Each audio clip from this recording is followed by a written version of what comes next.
We're joined at this time by Poornima Rao. She's the mother of Suchir Balaji, the young engineer who worked with ChatGPT and OpenAI, and it is being said by authorities that he committed suicide. However, Poornima Rao has reason to believe that this wasn't a case of suicide. She's hired some private investigators who've conducted a detailed probe. They've looked at the house and they've found some startling details. And Poornima is now with us to talk about the findings of this investigation. Poornima ji, thank you for speaking to us at India Today.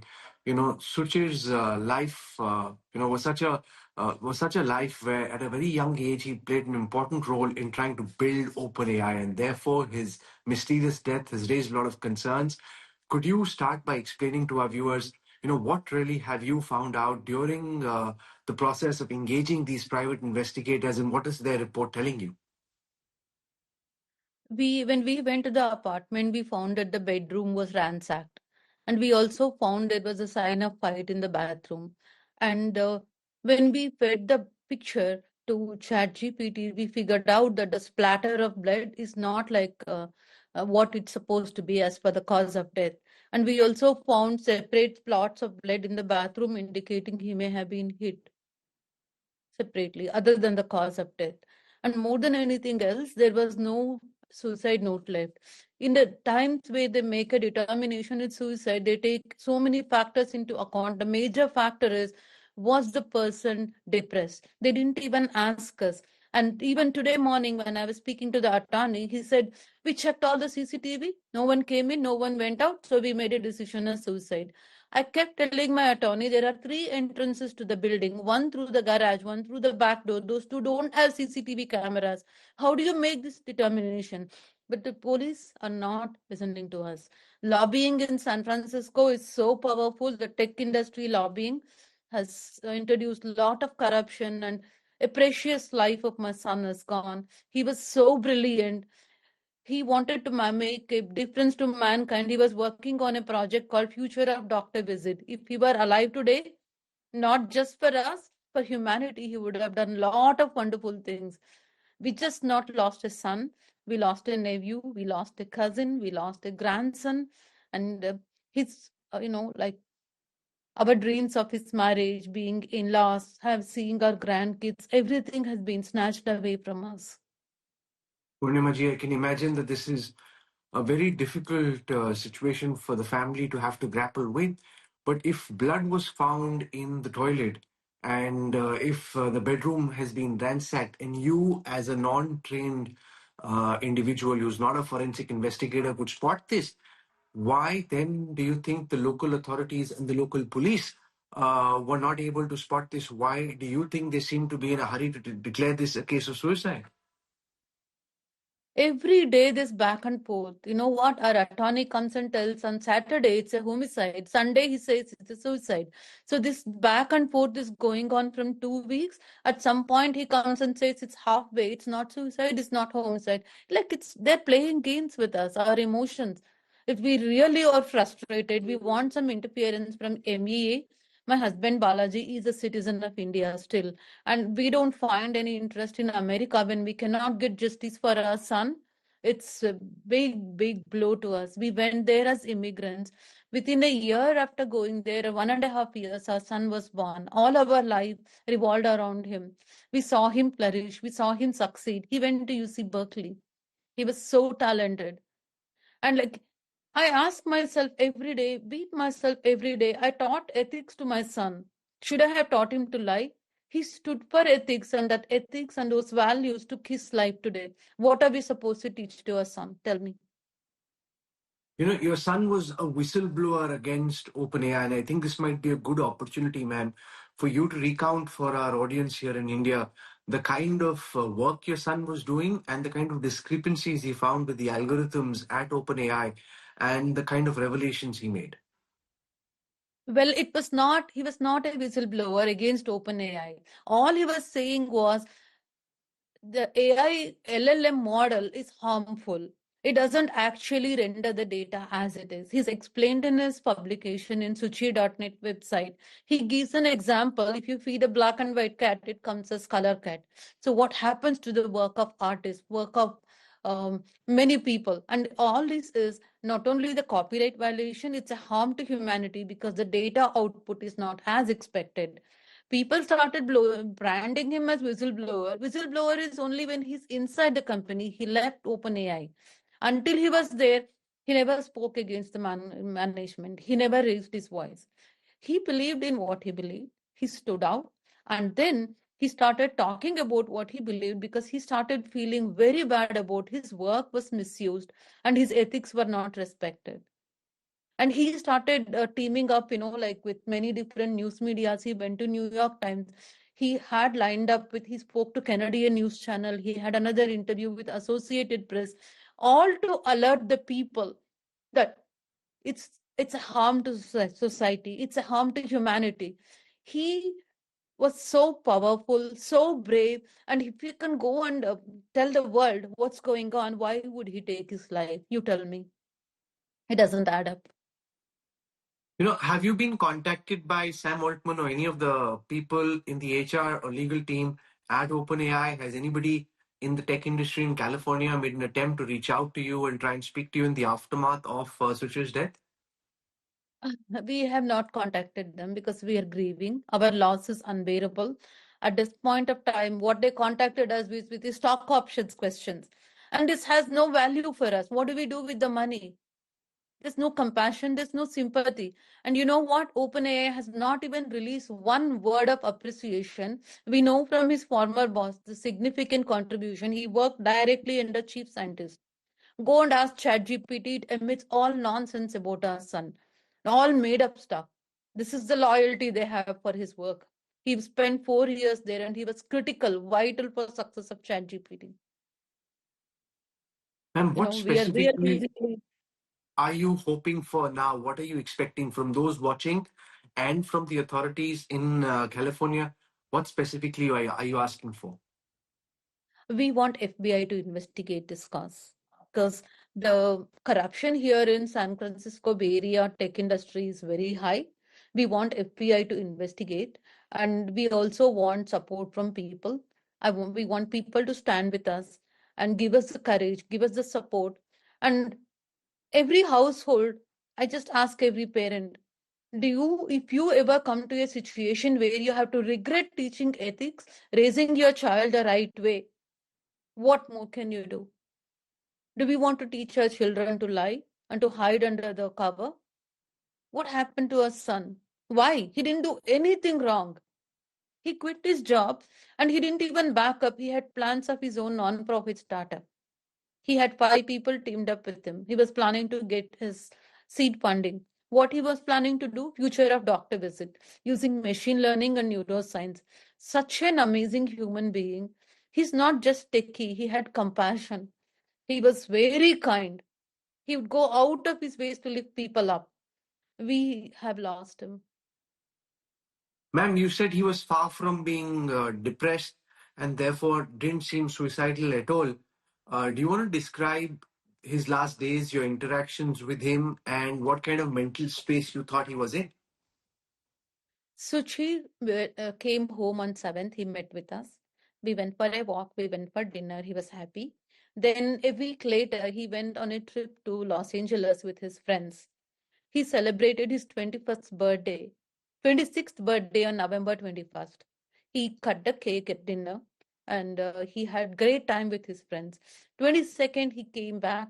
We spoke to all his friends. We have pictures of his happy vacation time. We spoke to all his friends. There was no sign of disturbance, no sign of stress, nothing at all. In fact, the leasing office manager in the apartment complex where he lived, he saw Suchir coming down from Uber with suitcases. He talked to him, and Suchir said he went to LA and he's coming back home. In fact, on CCTV, they see that he went out to get dinner through the CCTV camera for the building. He comes back happily with dinner. When we go to his apartment, he's finished his dinner. I don't think he even slept that night. We don't see signs of his bed being made or anything. So they've taken his life the same night when he came back from LA. He was very happy. And we also have his journal that we got. And his journal states his emotional state of mind. We have copy of the messages that we got downloaded, all the chat conversations. upbeat. And he was writing, such high level philosophical stuff. Atman, Brahman, even parents we can't understand. It's where is depression? He was at a completely high level. None of us can reach him. It's a big That's tragedy, humanity, and we should be ashamed. We should be ashamed of ourselves for getting us to this level of killing someone. in that journal or in the messages, do you see anybody who's threatening him, trying to push him down, something that he's grappling with, which could possibly be something you'd like the authorities to be looking at? No, nothing like that. Actually, we had his memorial service, and then we had 30 kids come like this. He had no enmity since his birth till now.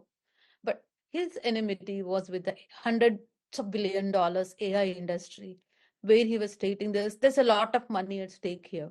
I wouldn't want to name one person, but I can look at the reality.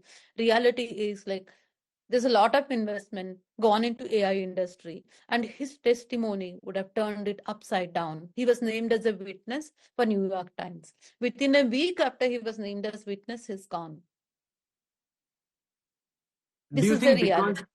because he was doing these interviews, because he was revealing how these AI models steal copyright, do you think that's why the powerful people in the artificial intelligence industry who probably wanted to get him killed? Is that the sum of your supposition?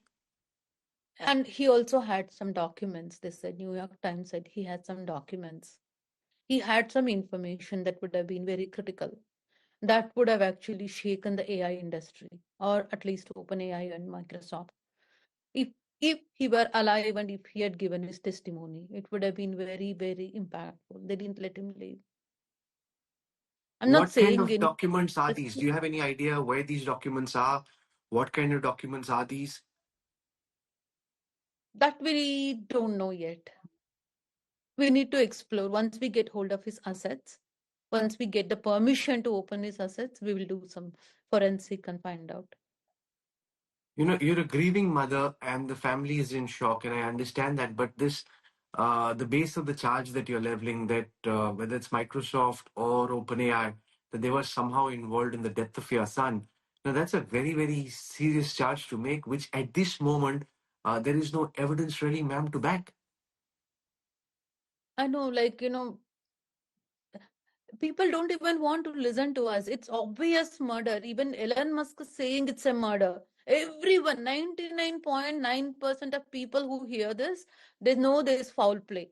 And why the authorities are deaf to us? They're not giving us police report. They're not giving us crime scene pictures. They're not here. Cops have the body cam. The video should be released to us. They're not releasing. And yesterday I put in a demand to for a few more like preserving the evidence and all. There's no response to that. If we don't know where we are living, what kind of place we are living in. Have you had an opportunity to present the findings of this private investigator's report to the local police, and what are they telling you after the second private autopsy was conducted? I think there was disturbance. I couldn't hear. Can you please repeat it? I'm saying, did you have an opportunity to present the findings of the private autopsy report to the local police? Forget what they were saying originally. After your new evidence has come to light, what are they saying now? No, we sent our own private autopsy report to police. They didn't bother to look at it. And angle in which that like whatever we are seeing, the wound angle cannot be suicidal. We know for sure. In fact, like we're trying to do more investigation, do more forensics, gather more evidence to substantiate. Our first goal is to make it homicide first. We know our son can never take his life. He was very thoughtful, he was very wise above all of us. Why would he do that? And we have evidence, not just emotions. We have evidence, we have data. Based on that, even if any genius like Elon Musk can see, why can't police and medical examiner's office see? They took 40 minutes to determine the cause of death. They are not ready to look at it. They're not even ready to listen to us. We just been shut down. None of our pleas to chief of police, nothing has been heard because lobbying is very, very powerful. Ma'am, In you fact, mentioned we that there were suffered. blood stains. What else can you tell us from that private autopsy report? What else did the private investigator tell you in terms of what he imagines the crime scene to be like and what he saw through his investigation? Well, we can't disclose the complete details, but he gave three words, bullet points: atypical, abnormal, worrisome. That's the brief information we have. We're waiting for detailed report. We do have the drawing and other things, but since the investigation is not complete, releasing it at this point of time may harm the case. At the right time comes, we have more evidence, we'll do a PR and we'll come to it. But what we have now is sufficient enough to say that it's not a suicide. Well, you've spoken from the heart. You're obviously, very determined to ensure that justice is done in this case of Suchir Balaji. And given the fact that his life story connected with people not just in the United States but in India and across the world, it's not just about an Indian American's problem. This is much larger. It's someone who's involved in the building of these artificial intelligence systems, and he's speaking out about some of the pitfalls he's witnessed after being an engineer deployed in the building of the system. So it's a voice that needs to be taken seriously. And as you mentioned that he'd spoken to New York Times, and soon after this mysterious death happens, and now these private investigators reports, we'll track this story very closely. What you've revealed is very disturbing. Poornima Rao, please stay strong. Our best wishes are with you. And most important, I don't know what happened, but I just hope that justice is done. And most importantly, I hope that the local police, whose job it is to be professional and to investigate this in a fair fashion, that they do their job with honesty and with integrity without bowing to the pressure from any lobbying, no matter how rich the lobbyists may be. For joining us and sharing your thoughts, ma'am, thank you. And I wish you all the best. And we'll keep tracking the story very closely. Please raise it to MEA. Please raise it to the government of India. What help do you want from the Ministry of External Affairs? Because I know that Dr. Jaishankar, the External Affairs Minister, and senior officials in the MEA watch our network very closely. If they're watching at this time, Poornimaji, what's your plea and what's your appeal to the Indian government, to Prime Minister Modi, and to his Ministry of External Affairs? We want them to push for FBI investigation. We want them to help us preserve our human rights. We want them to help us, not just because we are from India. In general, like India is a major country which stands for the values, which stands for, like, as part of UN, right? Maybe we should reach out to UN as well. This is a crime against humanity. Such a genius, such a caring, bright individual. He was not even allowed to blossom completely. 4 years of his service, that's all. We want justice. Poornimaji, stay strong, and we hope that justice is done for you and for everything that Suchir Balaji stood for. As I said earlier, we will track what happens next very closely, and we'll certainly carry this voice and this appeal to the Ministry of External Affairs in India. Thank you for joining us, ma'am. Thank you. Thank you. Thank you.